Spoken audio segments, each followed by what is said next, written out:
Bismillahirrahmanirrahim. Ara'aital ladzi yukadzibu biddin,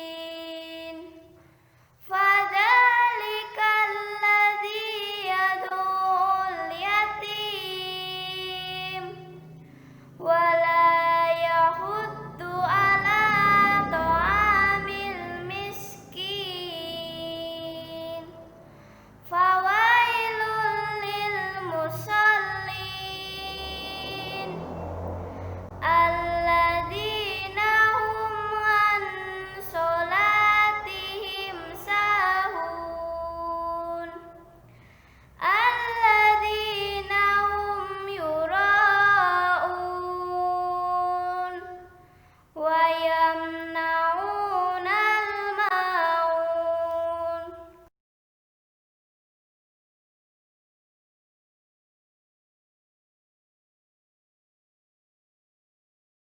Dengan menyebut nama Allah yang Maha Pengasih lagi Maha Penyayang. Tahukah kamu orang yang mendustakan agama? Itulah orang yang menghardik anak yatim dan tidak menganjurkan memberi makan orang miskin. Maka kecelakaanlah bagi orang-orang yang sholat, yaitu orang-orang yang lalai dari sholatnya, orang-orang yang berbuat riya dan enggan menolong dengan barang berguna. Asbabun Nuzul Surat Al-Maun. Menurut Ibnu Abbas, Asbabun Nuzul Surat Al-Maun ini terkait dengan As bin Wa'il. Menurut As-Sadi mengenai Walid bin Mughirah. Ada juga yang mengatakan terkait Abu Jahal. Namun semuanya hampir sama, mereka menyakiti anak yatim yang datang meminta bantuan. Menurut Ibnu Jurayj, terkait dengan Abu Sufyan yang biasa menyembelih unta setiap pekan. Suatu ketika seorang anak yatim datang meminta sedikit daging dari unta yang telah disembelih itu. Namun ia tidak diberi, justru dihardik dan diusir. Setelah peristiwa itu, Allah menurunkan 3 ayat pertama surat Al-Maun ini.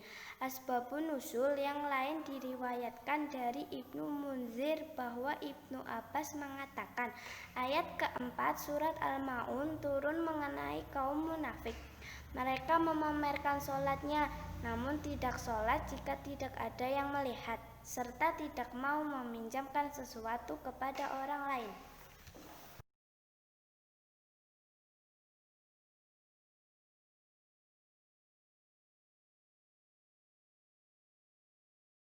Isi kandungan surat Al-Maun, yakni ialah orang yang berlaku sewenang-wenang menghardik anak yatim, menganiaya haknya, dan tidak memberi makan, serta tidak memperlakukannya dengan perlakuan yang baik.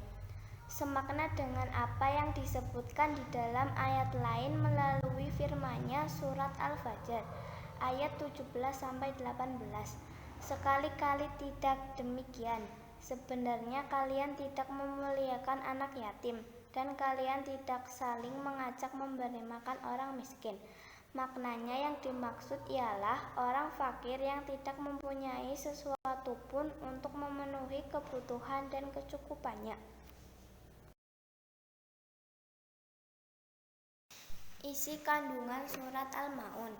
Surat ini bercerita tentang 2 tipe manusia, yaitu orang-orang kafir yang berada di Makkah sebagaimana dijelaskan pada ayat 1-3, di mana Allah mencela mereka dengan sebutan orang yang mendustakan agama dan mensifati mereka dengan 2 sifat, yaitu menghardik anak yatim dan tidak menganjurkan memberi makan orang miskin.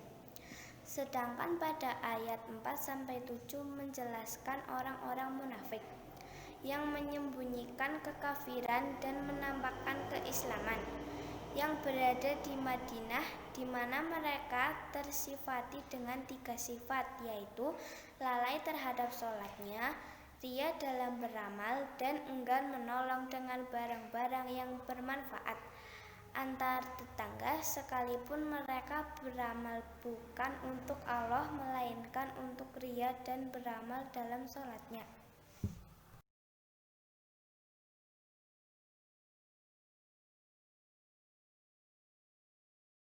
Ibnu Abbas dan lain-lainnya mengatakan bahwa makna yang dimaksud ialah orang munafik yang mengerjakan sholatnya terang-terangan, bahkan dalam kesendiriannya mereka tidak sholat.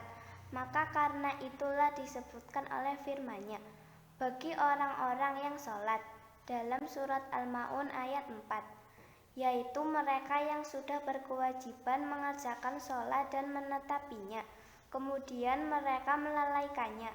Hal ini ada kalanya mengandung pengertian tidak mengerjakannya sama sekali. Menurut Ibnu Abbas, atau mengerjakannya bukan pada waktu yang telah ditetapkan baginya. Menurut Syara, bahkan mengerjakannya di luar waktunya, sebagaimana waktunya yang dikatakan oleh Mansuk dan Abu Duha.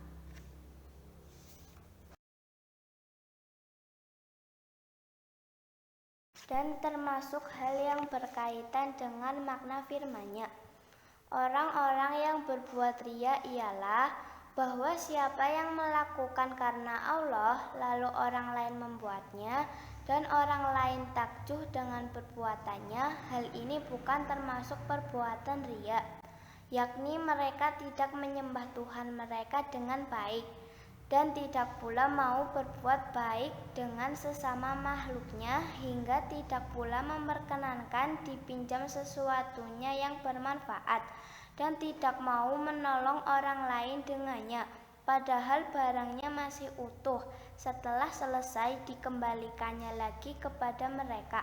Dan orang-orang yang bersifat demikian benar-benar untuk menolak untuk berbuat zakat dan berbagai macam amal kebajikan untuk mendekatkan diri kepada Allah Subhanahu wa Ta'ala.